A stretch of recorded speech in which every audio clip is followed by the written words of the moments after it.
कूले का एवियन या avian of the हिप्स एक बहुत ही कॉमन कंडीशन हो गई है, स्पेशली कोविड पैंडेमिक में अनरेगुलेटेड स्टेरॉइड्स मिलने के बाद। अब एवियन की सबसे बड़ी प्रॉब्लम यह है कि एवियन यूजुअली एक यंगर पॉपुलेशन में होता है। Usually 20 to 40 years age group में एवियन बहुत कॉमन है। नॉर्मली जब कूला खुद से घिसता है उम्र के साथ 60-65 साल की उम्र पे, तब हिप रिप्लेसमेंट एक बहुत ही अच्छी सर्जरी है जो एक पेन फ्री और मोबाइल जॉइंट प्रोवाइड करती है। लेकिन जब 20 से 40 साल की उम्र के लोग हमारे पास कूले की दर्द के साथ आते हैं, तब हिप रिप्लेसमेंट पहला ऑप्शन नहीं दिया जाता। इसी बात का फायदा उठा के बहुत सारे लोग एवियन के लिए अलग अलग थेरेपीज बताते हैं। कुछ लोग दवाई की थेरेपी बताते हैं, कुछ लोग जड़ी बूटी बताते हैं, कुछ लोग फिजियोथेरेपी बताते हैं, कुछ लोग इंजेक्शन बताते हैं। आज मैं आपको मेडिकली क्या प्रूवन है बिना सर्जरी के एवियन के लिए वो बताऊंगा। मेरा नाम डॉक्टर पुलक वातस्या है, मैं एक ऑर्थोपेडिक सर्जन हूं और आज मैं मेडिकली प्रूवन एवियन के लिए क्या है उस बारे में बात करूंगा। सबसे पहले ये समझना जरूरी है कि एवियन दो तरह का होता है। हम बहुत कॉम्प्लेक्स क्लासिफिकेशंस की बात नहीं करेंगे, हम बात करेंगे सिर्फ दो चीजों की। एक चीज है प्री कोलैप्स, दूसरी चीज है आफ्टर कोलैप्स। कोलैप्स मतलब जो आपका हेड है, फेमोरल हेड है, वो एक गोलाकार चीज है। उसका कोलैप्स मतलब उसकी छत गिर जाती है क्योंकि उसके अंदर की हड्डी गलने लगती है एवियन की वजह से। तो ये जानना बहुत जरूरी है कि आप अभी प्री कोलैप्स स्टेज में हैं या आप पोस्ट कोलैप्स स्टेज में हैं। ये बहुत इफेक्टिवली एक एमआरआई में पता चल जाता है। अगर आप बहुत एडवांस स्टेज में हैं तो आपको एक्सरे पे भी कोलैप्स दिखने लग जाता है, पर एमआरआई पे आपको बहुत अर्ली कोलैप्स है, जल्दी अगर कोलैप्स हो रहा है तो भी दिख जाएगा। तो ये जानना जरूरी है कि आप प्री कोलैप्स या पोस्ट कोलैप्स हैं।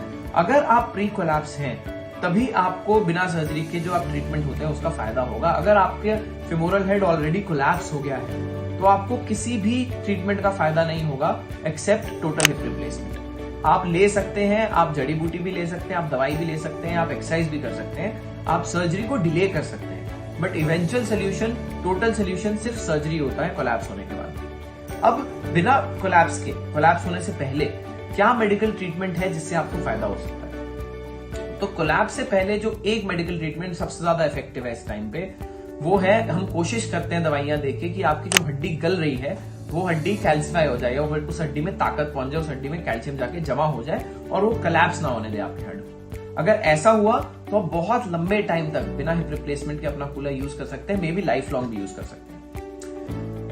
इस थेरेपी में सबसे पहले बिसफॉस्फोनेट जो दवाई है 35 mg की डोज में ट्वाइस अ वीक देते हैं हम। High dose vitamin D, high dose calcium देते हैं। कुछ लोग इसमें एक स्टैटिन या एक इकोस्प्रिन जो खून पतला करने की दवाई है वो भी ऐड करते हैं।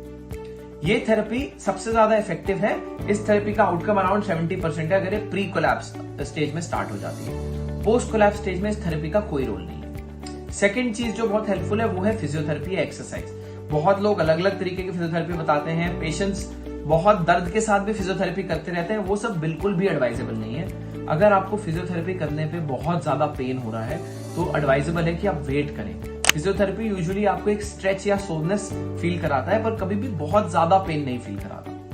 तो फिजियोथेरेपी एक्सरसाइज जो एक्चुअली प्रूवन है कि इफेक्टिव होती है एवियन में और आपके हिप का रेंज ऑफ मोशन मेंटेन करने में, सबसे पहले है अबडक्टर स्ट्रेंथनिंग। अबडक्टर्स आपकी मसल्स हैं जो कूले के बाहर की तरफ होती हैं, वो आपकी चाल को स्टेबल रखती हैं, आपके पेल्विस को स्टेबल करती हैं। तो अगर आप अबडक्टर स्ट्रेंथनिंग करेंगे तो आप काफी टाइम तक अपना लिम्प जो है, जो लंगड़ापन है आपकी चाल में कूला खराब होने की वजह से, वो काफी कंट्रोल कर सकते हैं, वो कम रहता है काफी लंबे टाइम तक। दूसरी एक्सरसाइज है ग्लूटियस या आपकी जो पीछे की मसल्स है उनको स्ट्रॉन्ग करने की एक्सरसाइज। इसमें पेल्विक लिफ्ट या एक्सटेंशन, हिप एक्सटेंशन एक्सरसाइज बहुत हेल्पफुल होती है। तीसरी एक्सरसाइज हील स्लाइड्स हैं जो आपका रेंज ऑफ मोशन मेंटेन करती हैं। इनको छोड़ के आप बहुत सारी और एक्सरसाइज कर सकते हैं, बट इंटरनल रोटेशन, पैर को अंदर की तरफ घुमाना, और एक्सटर्नल रोटेशन, पैर को बाहर की तरफ घुमाने वाली एक्सरसाइजेस हम यूजुअली अवॉइड करने को बोलते हैं, बिकॉज इन एक्सरसाइजेस में पेन बहुत ज्यादा होती है। तो जिस भी एक्सरसाइज में आपको पेन हो रही है वो एक्सरसाइज आपको अवॉइड करनी चाहिए। अल्कोहल और स्मोकिंग स्ट्रांगली कॉन्ट्राइंडिकेटेड है। ये